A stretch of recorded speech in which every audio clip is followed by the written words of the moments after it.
আজকের ক্লাসে আমরা নতুন আরেকটা ক্রিয়াপদের প্রয়োগ জানব। কি সেই ক্রিয়াপদ? সেটা হচ্ছে ট্রানজিশনাল ইভেন্ট ভার্ব। তাহলে এই নামটা থেকেই বুঝতে পারছি যে এই ক্রিয়াপদটা কিন্তু ইভেন্ট ভার্বেরই একটা অংশ। আমরা জানি ক্রিয়াপদ দুই প্রকার, স্টেট ভার্ব এবং ইভেন্ট ভার্ব। তাহলে ইভেন্ট ভার্বেরই একটা অংশ হচ্ছে ট্রানজিশনাল ভার্ব।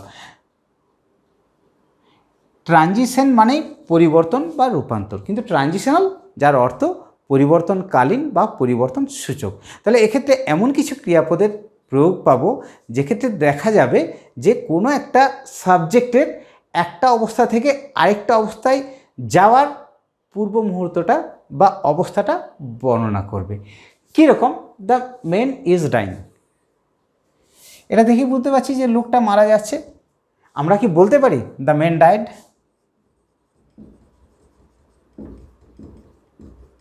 না, আমরা কখনোই বলতে পারি না। কিন্তু এই বাক্যটা দেখে আমরা কি বুঝতে পারছি যে এক্ষেত্রে দি ম্যান এটা সাবজেক্ট। সাবজেক্টের একটা অবস্থা থেকে আরেকটা অবস্থায় কিন্তু রূপান্তর হতে যাচ্ছে। সে অ্যালাইভ,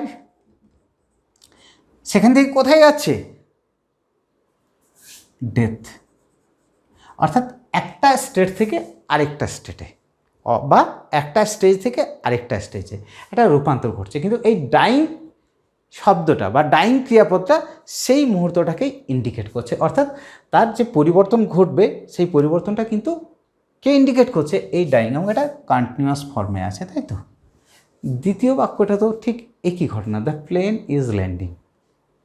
প্লেনটা এয়ারপোর্টের কাছাকাছি এসে গেছে, একদম ল্যান্ড করার মুহূর্তে চলে এসছে, কিন্তু প্রপারলি ল্যান্ড করেনি এখনও।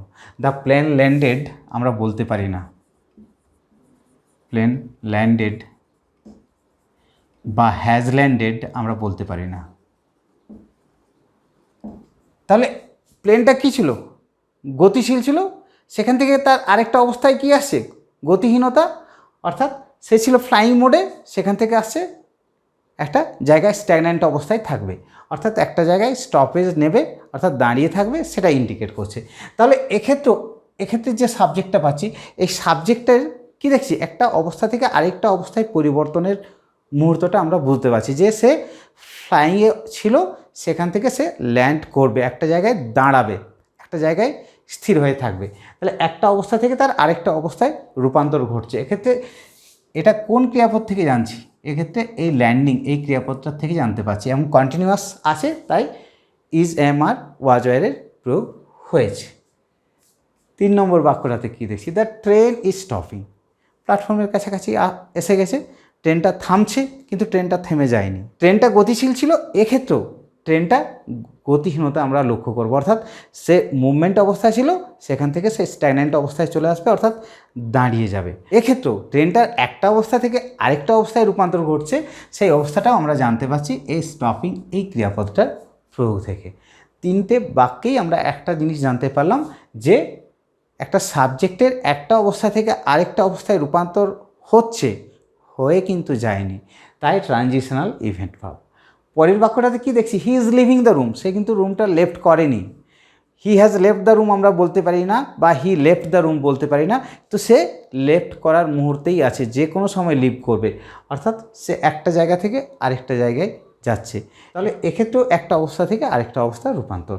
অনুরূপভাবে যে লাস্ট বাক্যটা তুলে ধরেছি, এক্ষেত্রেও তাই, দে আর অ্যারাইভিং। এখানে মাল্টিপল লোক আসছে, তাহলে আমি বললাম A has arrived, B on the way,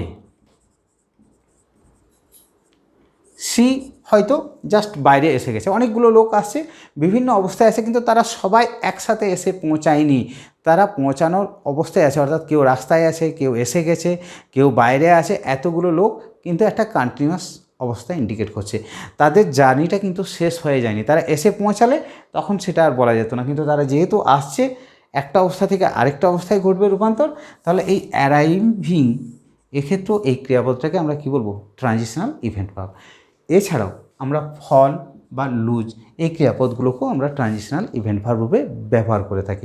এরপর যদি বলা হয় যে স্যার হি ইজ সিঙ্গিং বা প্লেইং, সেটা কি স্যার ট্রানজিশনাল ইভেন্ট ভার্ব হবে?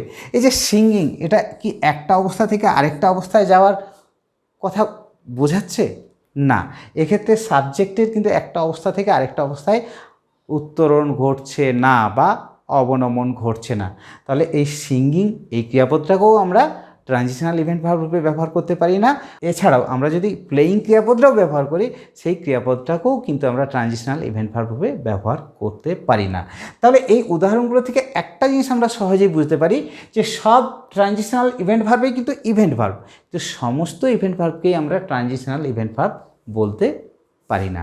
আশা করি আজকের ক্লাসটা দেখার পর ট্রানজিশনাল ইভেন্ট ভার্ব কোনগুলো বা কোন কোন ক্ষেত্রে আমরা ট্রানজিশনাল ইভেন্ট ভার্ব ব্যবহার করব সেটা নিয়ে আর আমাদের কোনো সমস্যা থাকবে না।